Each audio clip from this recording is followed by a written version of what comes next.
Así que vamos a su palabra. Espera que busco mis anteojos, porque yo estoy bien por adentro, pero por afuera, madre. Vamos a ver dos historias. Una está en Lucas 5, la habrán leído muchas veces, es muy conocida. Yo soy muy apasionado de las historias porque en estas historias por algo están en la Biblia y yo creo que hay cosas pero suculentas en su palabra para degustar, para probar, ¿no? Lucas 5.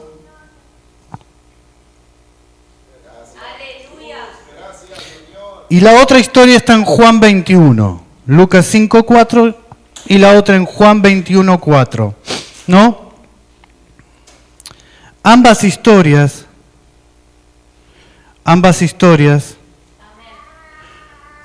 los discípulos salieron a pescar en ambas historias. Son las pescas, la pesca milagrosa, ¿no? Una de las historias, la de Lucas, habla del principio del ministerio de Jesús.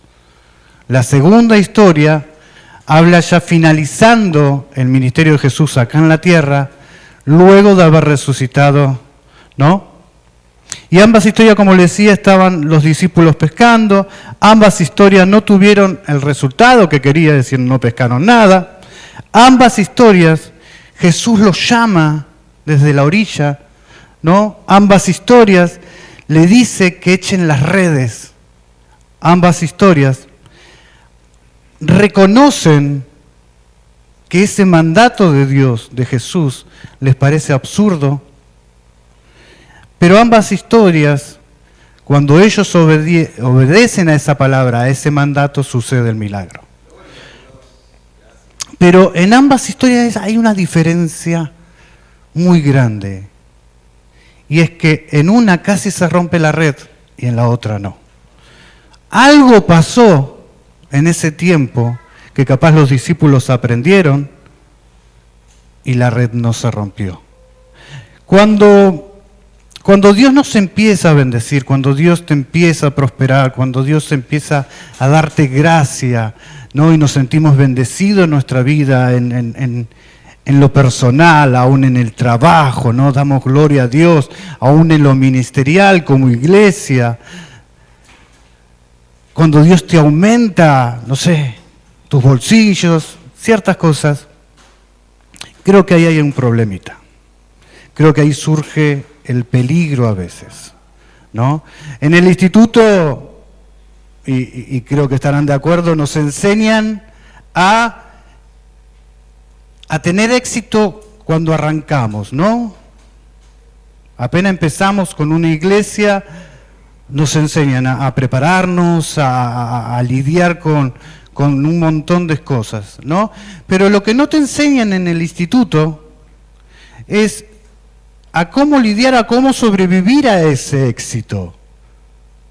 Si uno se pone a analizar, porque cuanto uno más tiene, y a veces surgen más problemas, que no lo medimos, todos queremos más, pero a veces más es más peligroso.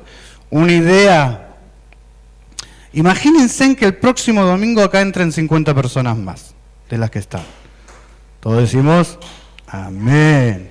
Gloria a Dios. Como pastor, es el anhelo de nuestro corazón que la iglesia se llene de almas que glorifiquen a Dios, que podamos discipular. Pero imagínate que al próximo domingo son 500 personas más. Y ponele que al otro domingo son 1000 personas más. Y al próximo 5000. Yo sé que todos decimos amén, pero los pastores se van a agarrar la cabeza. Porque no hay la infraestructura que se necesita para tanta gente. No hay liderazgo. ¿Cómo mantenés a 5000 personas en este lugar? Ya tenés que estar pensando, Carlos, en agrandar. Y no sé si te alcanza.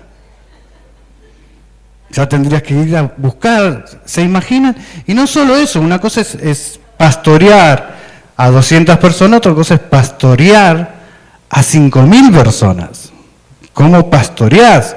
Tenés que discipular, tenés que levantar pastores, tenés que buscar gente preparada, llena del Espíritu para ministrar a tantas cesas.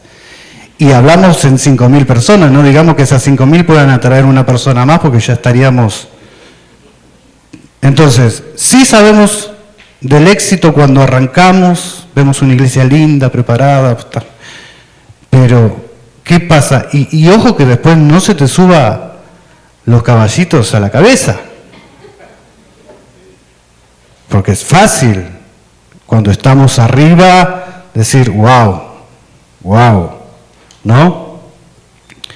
Así que vamos a leer Lucas 5 a partir del 4 y vamos a descubrir 3 cositas principales que creo que la palabra de Dios nos enseña y que hoy quiere hablarnos Dios. En la primera historia, que vamos a leerla es en Juan, vamos a Juan 21.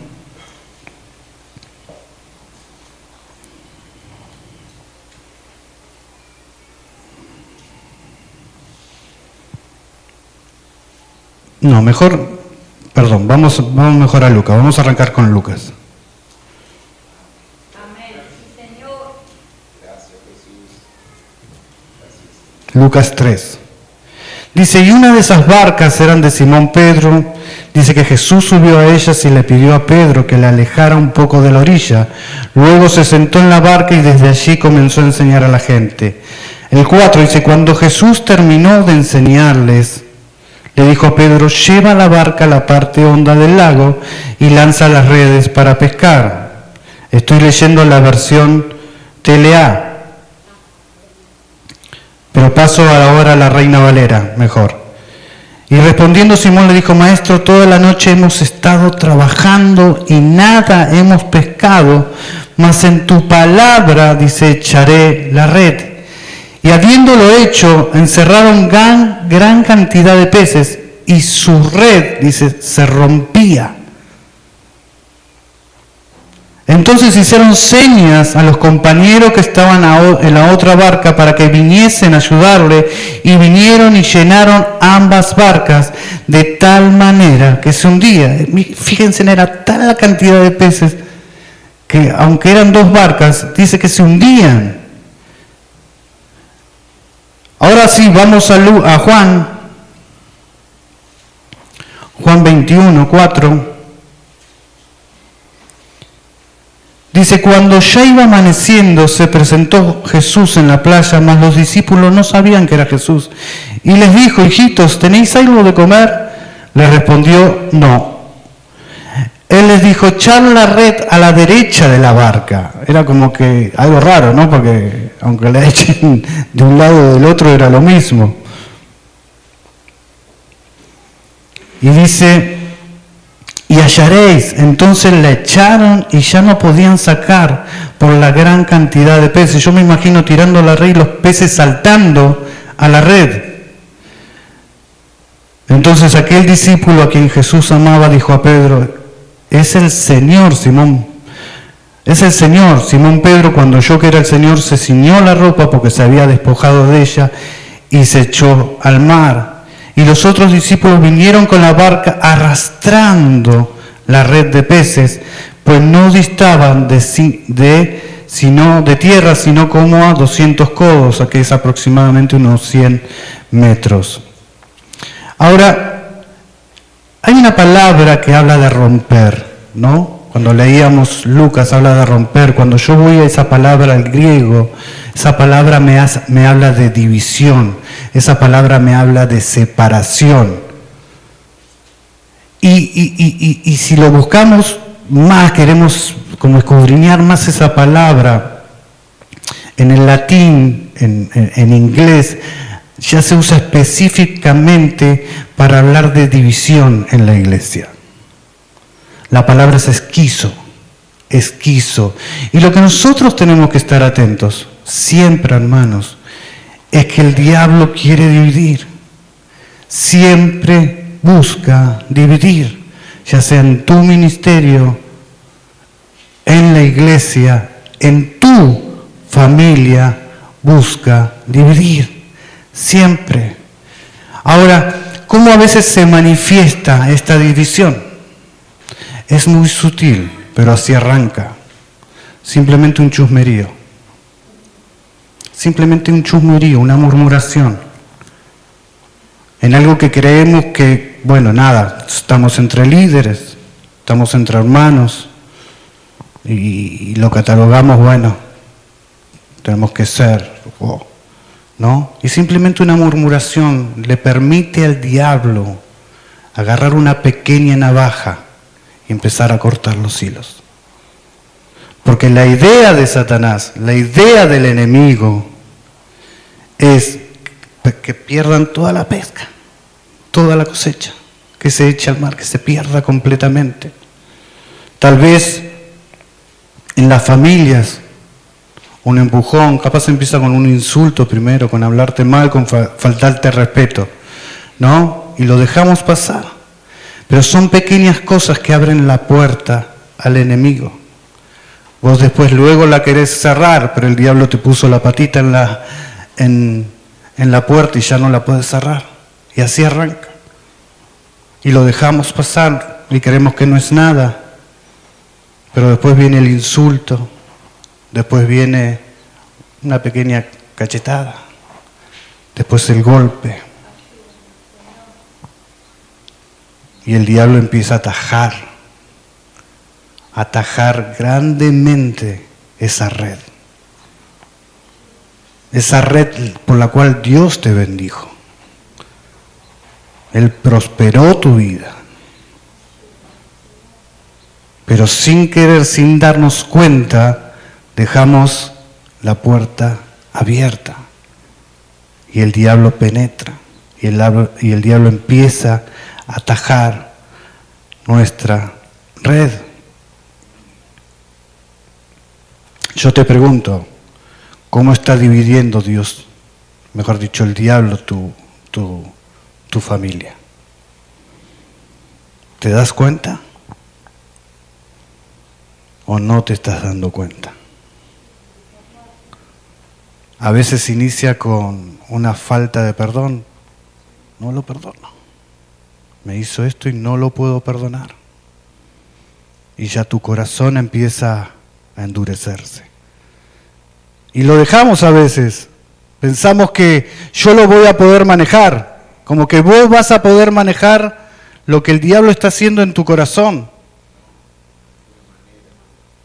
Y eso se empieza a endurecer, eso se empieza a hacer roca y después te convertís en una persona insensible.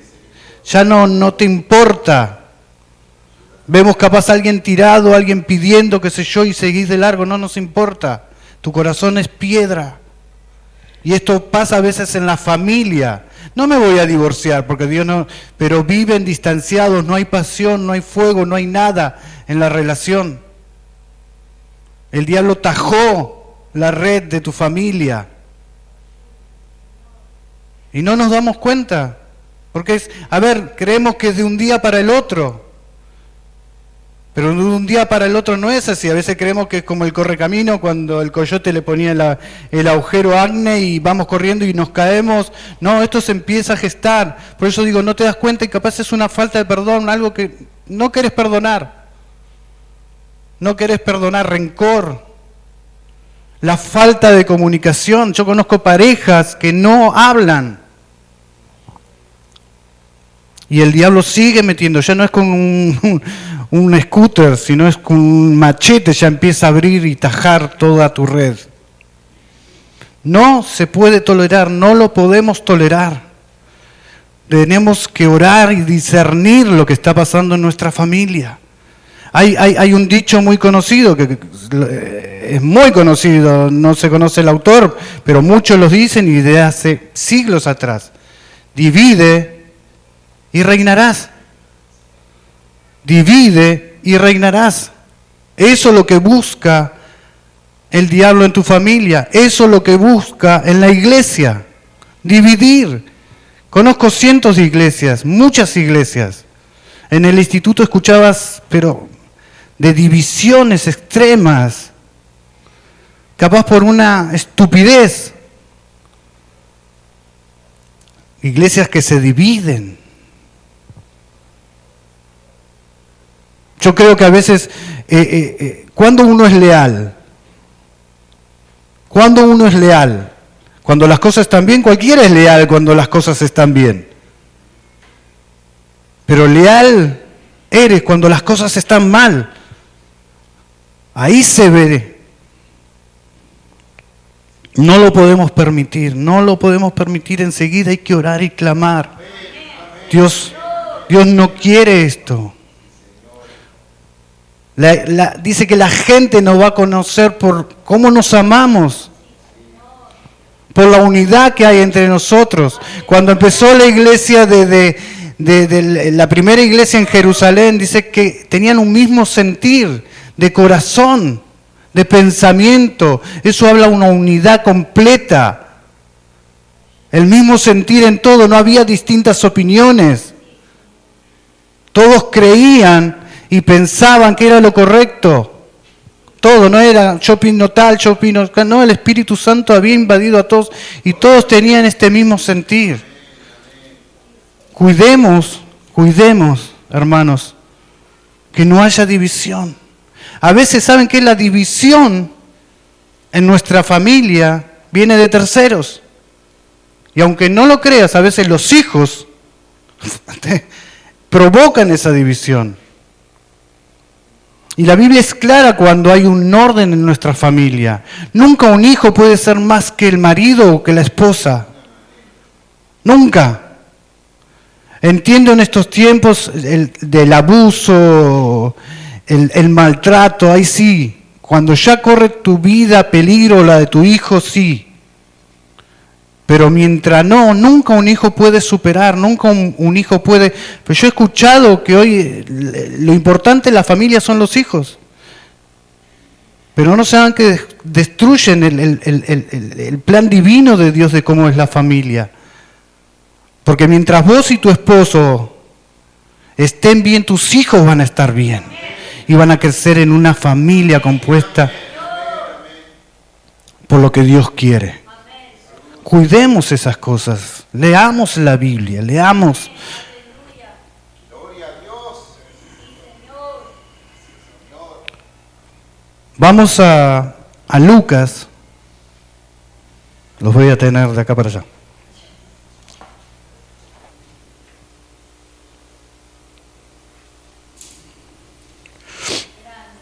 Gracias, Jesús. Aleluya. Gracias, Señor. Esto es increíble.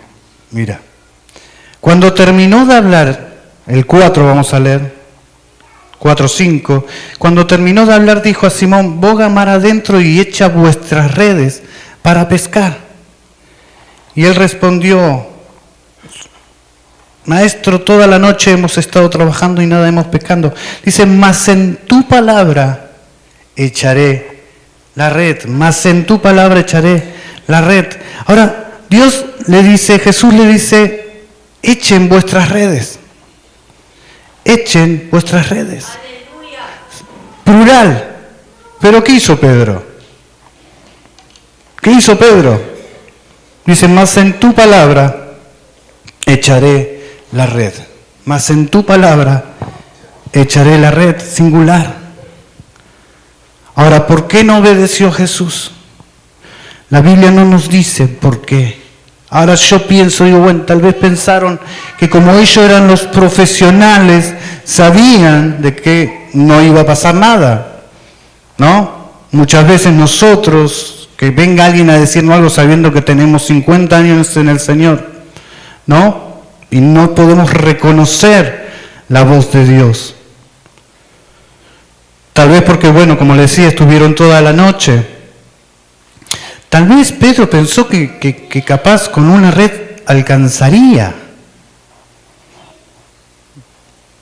Capaz incredulidad, no sé, duda, indiferencia, miedo al fracaso, miedo a parecer tonto, porque estaban los otros pescadores. Y yo, mira, si yo echo la red y no pasa nada.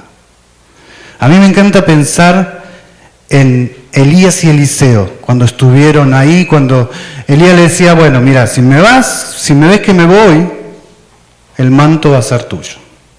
¿No? ¿Se acuerdan esa historia? Y bueno, Elías fue arrebatado y el manto venía y se posó en el piso.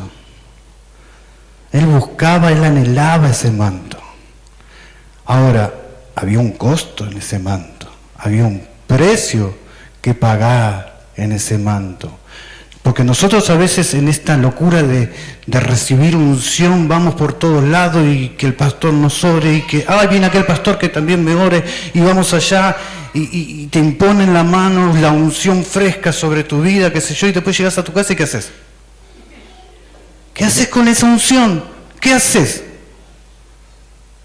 A ver, ¿salís a predicar? ¿Salimos a imponer manos, a buscar enfermos? No, ¿qué hacemos? Llegamos a nuestra casa y ¡truc! Colgamos el manto. Sencillo. Y así vamos y buscamos otro manto, y así vamos y buscamos otro manto, y así vamos y buscamos otro manto, y los colgamos en nuestra habitación.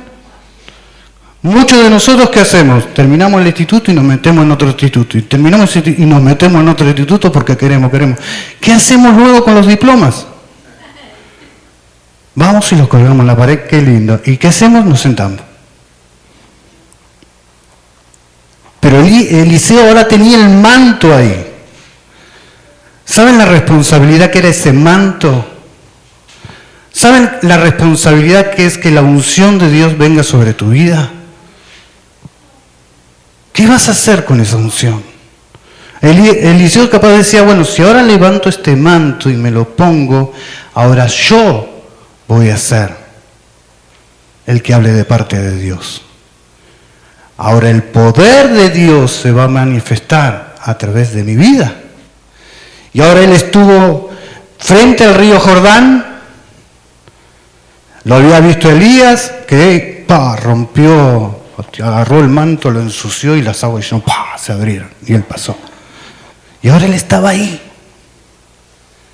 Y del otro día dice la palabra que estaban los hijos de los profetas. Dos cosas. O hacía lo que hizo Elías, agarraba el manto y lo ensuciaba, o se pedía un Uber y se iba. Pero él decidió lo mejor. Vamos, el riesgo.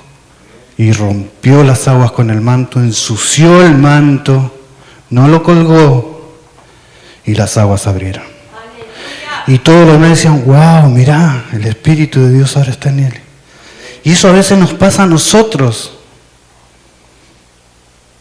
Tenemos ese temor de fracasar. Sí, a nosotros nos ha pasado cientos de veces. Nosotros tenemos eso de cuando salimos a predicar, siempre, cuando vamos a las casas, siempre preguntamos si hay algún enfermo. E imponemos mano. Una vez me pasó, fuimos a una estación de tren y yo, qué sé yo, busco a lo que veo chueco, porque quiero orar, quiero que ver a Dios, ¿no? Y había una señora con silla de ruedas y dije, esta es la mía. Y fui con dos hombres más y le empezamos a hablar, la mina dura. Yo decía, Señor, tú haces igual, ¿no? La mina no quería, la mujer no quería nada saber. ¿Y querés que vemos? Digo, para que te levantes. Además, dije, chao. Y empezamos a orar, le dije a los chicos, oremos porque así vemos el milagro de Dios y ella puede buscar a Dios, glorificar a Dios y todo eso, ¿no? Y oramos un montonazo. Y la mujer le digo, ponete de pie. No. Dale, vamos, yo te ayudo, vamos, fe. No, y no se levantó. Se me cruzó en un instante así, tirarla de la silla. Créame. Yo la tiro. Yo quería ver si Dios, ¿no? Pero bueno, nada, no pasó nada. Estaba chinchuda la mujer. Pero a veces tenemos en una conferencia una vez, una mujer que hoy predica y tiene el ministerio de sanidad, dice que al fondo de todo había una persona sentada. Y ella no lo veía, pero bueno, y dice que empezó a orar, el Señor me dice que te levantes, el Señor, Él te sana, levantate. Pero tenés fe, le decía al hombre, ¿no? Y se le acerca una mujer y le dice, hermana, no tiene piernas. Claro, no se podía levantar porque no tenía piernas, estaba en una silla de rueda, pero no tenía piernas. Y Dios le dijo, no, vuelve a insistir, no te canses. Hoy tiene un ministerio impresionante. ¿Cuántos años tiene? 90 y pico tiene. Y encima trabaja con los musulmanes. Y hoy tiene un ministerio impresionante de sanidad, es decir, no abandonó. Y a veces como que a nosotros insistimos un poco y renunciamos enseguida. Hermanos, sigue insistiendo, sigue clamando, va a suceder, no te rindas. Y capaz Pedro tenía esto, el temor al fracaso, al qué dirán. Y nosotros nos regimos mucho por el qué dirán. Si Dios te dice, hace esto, hacelo.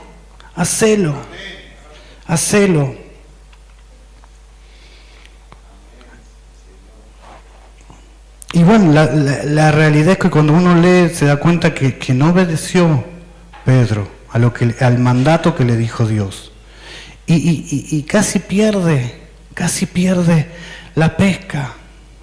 Yo a veces me imagínate el día que no estés y Dios te lleva al cielo y yo sé que Dios no nos saca en cara nunca nos va a sacar en cara nunca, pero imagínate que Dios te diga, mira todo lo que podías haber tenido si tan solo me obedecías, si tan solo hubieses escuchado mi voz en el momento que yo te hablaba, esto hubiese sido tu vida.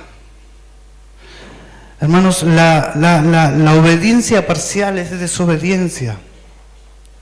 Cuando queremos, la obediencia aún retrasada es desobediencia. Lo hacemos cuando queremos, no en el momento. Dios te dice perdona. No, todavía no. Todavía no es el momento. Tengo que sentir perdonar. Dios te manda a perdonar. No tienes que sentir nada. Tu abuela, tenés que perdonar. Dios, cuando te vienen a asaltar y el chorro te dice, dame todo, ¿qué le decís? No me nace, no lo siento ahora. Cuando lo sienta, no, da. Y es lo mismo, cuando Dios te manda a perdonar, ¿no? Porque a veces nosotros nos encanta leer la Biblia, pero leemos lo que nos gusta. Que no nos confronta, nos encanta, pero lo que nos confronta, obedece a tu padre y a tu madre. No, bueno, mi madre es así y mi padre es así. No, Dios no te dice obedecer, no obedezcas si son así. No, te dice obedecelos. Honrar padre y madre, punto. La obediencia selectiva. Yo obedezco a ciertas cosas. No a todo. Eso es desobediencia. Hermanos, la obediencia real es cuando es total e inmediata.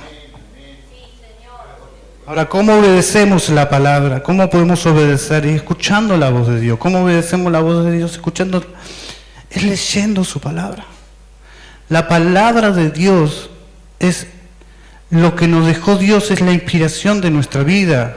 Es el fundamento. Efesios habla de que la palabra de Dios fue y es el fundamento que nos dejaron los apóstoles y profetas. Es la palabra de Dios. Yo entiendo que tengas opiniones, pero es tu opinión. No es la Biblia tu opinión.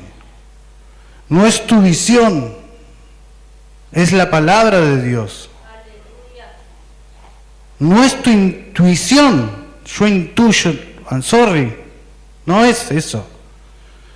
No es, a veces nos paramos y nos medimos por capaz un profeta que vino y te dijo algo y ya te paraste sobre eso. Y hermanos, no es que estoy en contra, me encantan los dones. Creo que son necesarios porque a través de los dones la iglesia se edifica. Creo en las manifestaciones completamente, son hermosas y tiene que haber más manifestación del Espíritu Santo. Pero Dios fue claro a dejarnos su palabra. Si querés escuchar la voz de Dios, Si querés escuchar la voz de Dios, tenés que leer su palabra.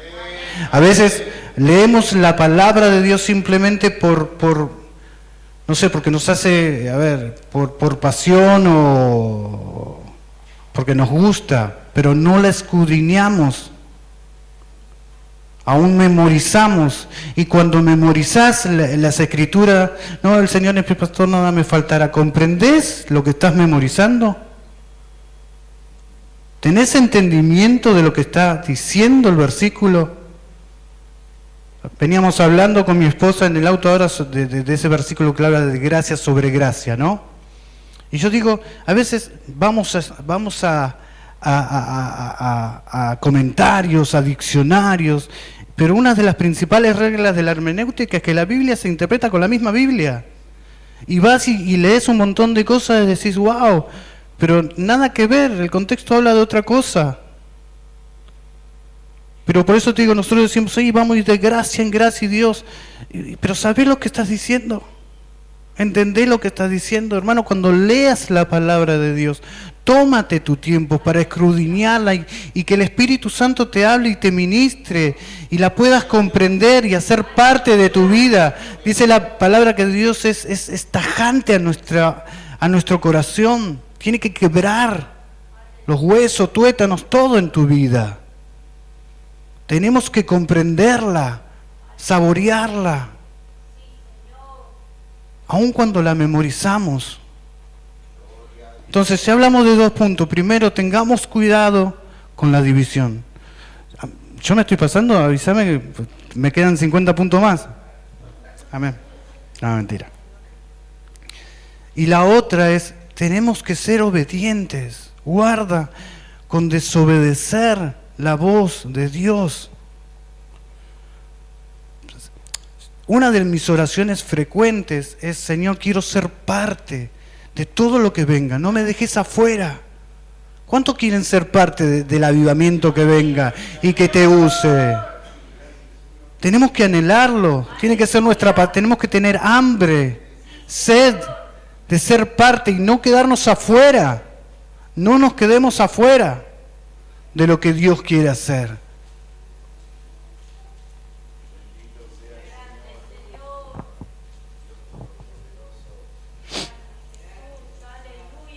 Amén.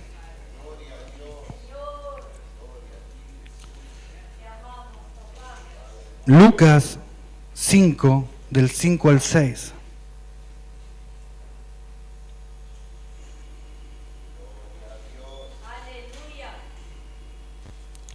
Dice, respondiendo Simón le dijo, Maestro, toda la noche hemos trabajado y nada hemos pescado, mas en tu palabra echaré la red, ¿no?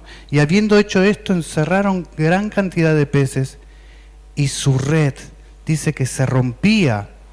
Juan 21:8, se lo leo yo. Dice, y los otros discípulos vinieron con la barca arrastrando la red de peces, pues no distaban de tierra sino como 200 codos. Y esto me encanta esto. Me encanta por lo que me habla, pero no por lo que hizo Pedro. Fíjense que Pedro lo que quiso hacer es jalar la red él, llena de peces. En vez de llamar, mejor dicho, cuando vio que se empezaba a romper la red, ¿qué hizo? Llamó a los demás. Vengan, ayúdenme. Y aún cargando las cosas en el barco, dice que el barco se hundía.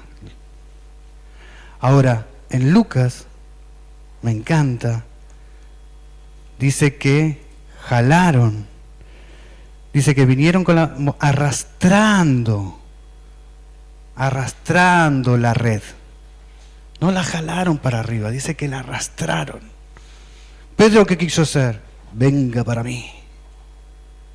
En cambio los otros dijeron, no, arrastrémoslo. ¿Y quién estaba a la orilla? Jesús. La arrastraron a donde estaba Jesús. Hermanos, cuando se empieza a convertir en se trata de mí, perdemos. Siempre se trata de Jesús, nunca de nosotros. cuando se empieza a tratar de tu nombre, de tu reputación, ahí empezamos a perder. No se trata de nosotros, se trata de Dios, siempre se trató de Dios. A veces es una línea tan fina, ¿no? De que se puede pasar para el otro lado. Pero siempre se trató de Jesús. Siempre se trata de Jesús. A veces cuando se empieza a tratar de que es la iglesia, ahí se empieza también a complicar. A veces digo, yo entiendo que como pastores tenemos responsabilidades y Dios nos puso para ayudar, para guiar,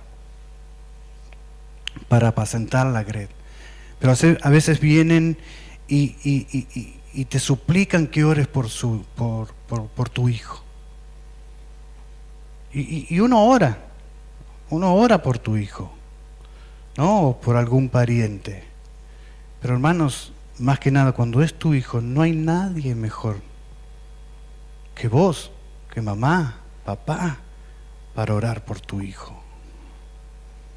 Siempre. A veces también es como que desconfiamos de la palabra de Dios, porque lo primero que hacemos es, cuando surge un problema, ¿a dónde corremos? Siempre tenemos que correr a la palabra de Dios. Pues corremos al médico, a lo que sea necesario.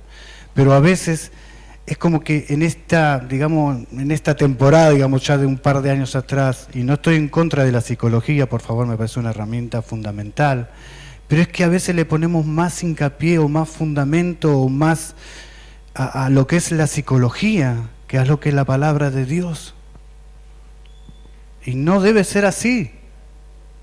Debemos confiar en la palabra de Dios. Y no lo primero que hacemos a veces es tratamos, porque hay veces que, verdad, hay pastores que no tienen tiempo y derivan. Y te derivan al psicólogo, al psiquiatra, alguien que tenga tiempo para escucharte, ¿no? Pero debemos ir siempre a Dios. Esto tiene que ser, pero, no sé, fundamental. ¿Cuántos están enamorados de Jesús?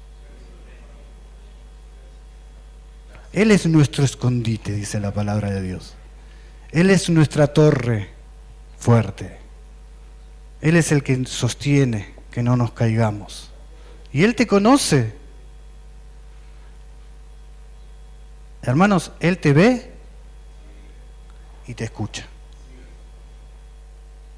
Si no lo crees, alarma. Pero Él te ve y te escucha. A veces pensamos que, muchas veces oramos creyendo que Él no te ve ni te escucha. Entonces nos cuesta orar. ¿Por qué? Porque pecaste y hay que ver, Dios me perdonará. Entonces no oramos, porque no creemos que Él esté atento a nuestro clamor o esté atento a lo que hagamos. A veces nos escondemos y Dios te ve a donde vayas, te ve. Y aunque susurres cosas, para Él es un megáfono porque te escucha. Y lo más tremendo, que Él escucha tu corazón, no solo tu voz.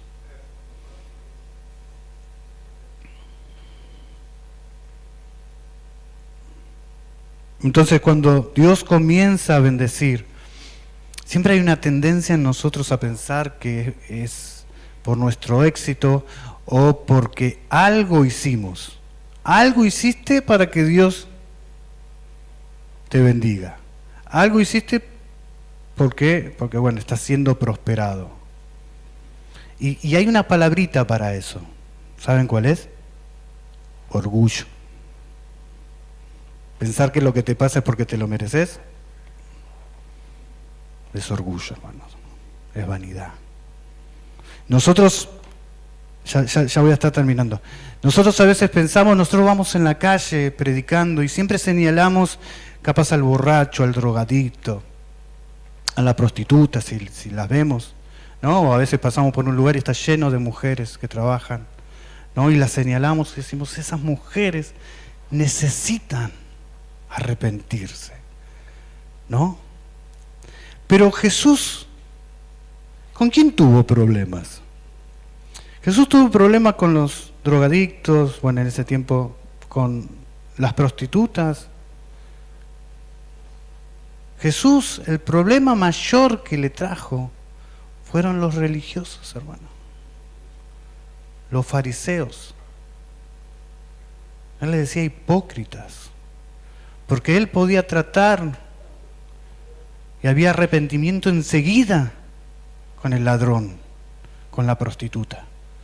Él hablaba y enseguida se arrepentían. En cambio, los fariseos lo condenaron, hermanos, y lo mataron. Basarse en su propia justicia, en lo que creían ellos, es más peligroso. Es más peligroso. Ojo, que religioso es muy peligroso.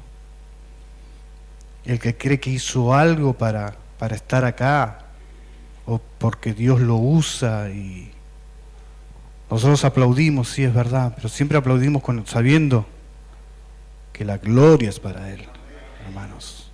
La gloria es para Él. Ahora tal vez vos me preguntarás, ¿y cómo sé que soy orgulloso o que hay humildad en mi vida?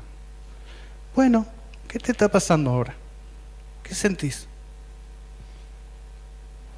¿Sentís un golpe en tu corazón? ¿O estás pensando en otra persona? Bueno, también está la falsa humildad, ¿no? Yo me golpeo, pero ¿qué estás sintiendo? ¿Hay un quebrantamiento en tu vida? ¿Estás reconociendo que necesitas que Dios cambie tu vida? ¿Estás reconociendo que tu corazón tiene que ser roto? Y pedirle a Dios, crea en mí un corazón nuevo. O simplemente estás buscando o pensando, esta palabra le viene bien para tal persona. Sencillo. Sencillo. Sencillo. Último versículo. Juan 21:15. Dice, cuando hubieron comido, Jesús dijo a Simón Pedro, Simón, hijo de Jonás, ¿me amas más que esto? Le respondió, sí, Señor, tú sabes que te amo. Él le dijo, apacienta mis corderos. Ahora, cuando dice acá, ¿me amas más que estos? No dice la Biblia a qué se estaba refiriendo, ¿no? Y muchos teólogos tienen sus distintas, ¿no?, a lo que creen. Pero yo digo, si vemos un poquito del contexto, habían sacado los peces, habían sacado esa pesca que tuvieron, 150 y pico de peces grandes eran, y lo habían arrastrado a donde estaba Jesús. Y me lo imagino a Jesús, no digo que sea lo correcto, pero me lo imagino a Jesús porque era su trabajo, era en lo cual era ducho Pedro. Entonces lo mira y le dice a Pedro, ¿me ama más que estos? O tal vez a vos te dicen, ¿me amas más que a tu esposo? Más que a tu esposa. Capaz a los pastores nos dicen, ¿me amas más que esto? ¿Me amas más que las almas? A las jovencitas capaz le dice, o a los jovencitos dice, ¿me amas más que tu novia, tu novio? ¿Me amas más? No le dijo, amás a mis corderitos, apacentalos. Jesús lo que le dijo es, ¿me amás más que estos? En otras palabras, creo que le estaba diciendo es que el amor que él tenía hacia él era el motivo por el cual iba a amar a los demás. Si yo los amo, es porque primeramente amo a Dios. Y eso es nuestra familia, eso es nuestro ministerio. A veces hacemos el triangulito de decir, en el matrimonio Dios lo ponemos arriba y el hombre y la mujer, el esposo y la esposa, ¿no? Y los ponemos en cada punta. y lo aceptamos. Pero no habla de la perfección, sino, fíjense que si nosotros subimos al marido y a la esposa y los acercamos, sigue siendo un triángulo. Pero el matrimonio va a estar más cerca de Jesús. No importa que tenga la perfección capaz del triángulo, sino que podamos llevarlo al matrimonio más cerca que Jesús, más cerca. Porque es la forma que vamos a saber amar a nuestra mujer, a nuestro esposo, a nuestros hijos, a tu ministerio, a tu barrio. Número 1, división. Número 2, desobediencia. Número 3, orgullo. Tengamos cuidado con el orgullo. Son cosas que rompen nuestras redes. Siempre pensemos que solo se trata de Jesús. Siempre tenemos que poner nuestra mirada en Jesús. Como pastores tenemos que poner no solo nuestra mirada a Jesús, sino que la gente vea a Jesús y no me vea a mí. Que la gente no dependa de mí, porque yo le voy a fallar. Como hombre voy a fallar. Y aparte, como humanos, vos podés hacer, siempre lo digo, podés hacer, de las 10 cosas, 9 vas a ser perfecta. Pero hay una que vas a hacer mal y te van a cuestionar por esa cosita que hagas mal. Podemos fallar, pero siempre hay que llevar a la gente a buscar a Dios, a mirar a Dios, a poner su mirada en Dios, a tomarle la mano de Dios y que nunca se suelte. Y lo lindo, ¿saben qué? Es que capaz nosotros intentemos soltarnos, pero Él no nos suelta. Amén. Pongámonos de pie. Vamos a orar a Dios. Dios es bueno. Él te llama.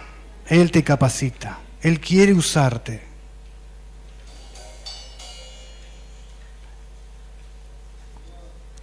Y no sé en cuál de estos puntos estás, si sentís que tu familia está siendo dividida, separada, esquizo, ¿no? Empieza a clamar por eso. Dile, Señor, dame discernimiento. A veces, como parejas, no nos gusta perder, pero en el amor es bueno a veces perder, porque pierde por amor al otro. Si tienes que perder, pierde tranquilo. Si hay falta de perdón, si hay remordimiento, sana. Deja que Dios restaure tu vida. Si tienes que perdonar, obedece a Dios y perdona. No es que Dios te va a ayudar y vos vas a... No, primero vos perdonás y Dios ahí va a ayudarte. Perdona, perdona. Y si hay algo de vanidad, algo de orgullo en nuestra vida, acuérdate que Dios en esa lista que da en Proverbios sobre las cosas que no le gusta, la altivez es lo primero. Humillémonos a Dios. Amén.